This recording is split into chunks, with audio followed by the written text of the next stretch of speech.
자, 그리고 이제 편입화학에 대한 출제 경향. 자, 일단은 연대가 가장 처음으로 그 전공시험에 대한 형태를 이제 시작을 했었거든요. 그전에도 전공시험이 있긴 있었는데 그때는 이제 과별로 문제가 다 달랐거든요. 그런데 연대가 2014년도부터 과에 관계없이 전체적으로 화학시험을 동일하게 하는 그런 이제 형태의 전공시험을 처음으로 도입을 했어요. 그리고 고대가 2018년도에 연대랑 똑같은 전형으로 들어가게 되었고요.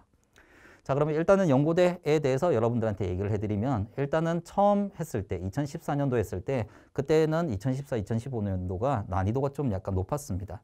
뭐 그렇다고 해서 문제를 못 풀 정도로 굉장히 어려운 형태는 아니었었고요.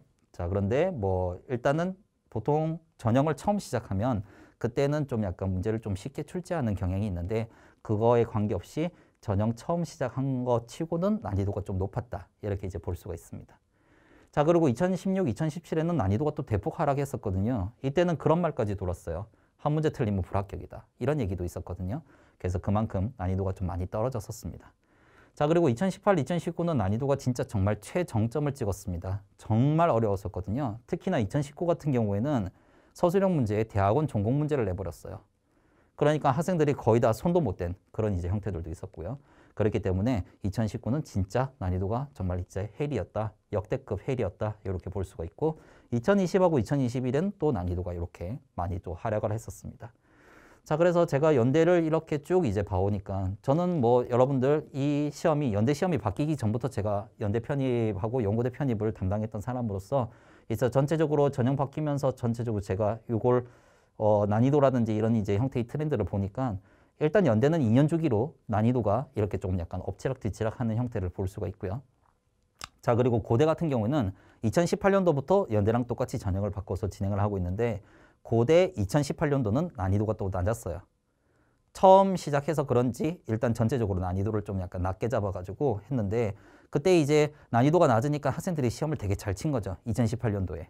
어차피 연대를 준비하는 애들 같은 경우는 고대도 같이 준비를 했었으니까. 그렇게 해서 2018년도에 시험을 너무 잘 쳐버리니까 난이도가 낮아서 시험을 잘 치니까 2019년도에 엄청 어렵게 냈습니다. 고대가.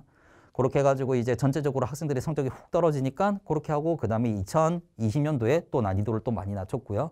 그리고 올해가 아니죠. 그러니까 작년이죠. 그래서 이제 한두 달 전에 그렇게 해가지고 이제 최근에 친 고대 시험 같은 경우는 또 난이도가 높았다라고 볼 수 있어요. 그래서 고대 같은 경우는 2018 난이도 낮았고 2019 난이도 높았고 2020 난이도 낮았고 2021 난이도 높았고 그래서 고대 같은 경우는 1년 주기로 지금 계속 난이도가 엎치락뒤치락 하고 있는 그런 형태를 볼 수가 있습니다. 자, 그리고 연고대 둘 다 공통적인 부분이에요. 일반화학에서 출제한다고 명시해놓고 일반화학에서 다 출제하지 않습니다.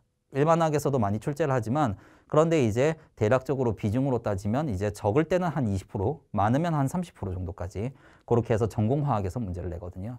그런데 이제 여러분들 알다시피 우리 같은 경우는 한 문제 틀리면 진짜 크단 말이죠. 연고대 같은 경우에는 또 특히나 여러분들 서술형에서 거의 대부분 전공 문제가 나오는데 서술형 같은 경우는 큰 문제 하나당 밑에 문제가 한 두세 개, 많으면 네다섯 개 정도까지도 달려 있습니다. 근데 그 문제를 하나 틀리잖아요. 그러면 15점에서 큰 거 같은 경우에는 거의 한 17점, 18점까지도 날아가는 경우를 봤거든요.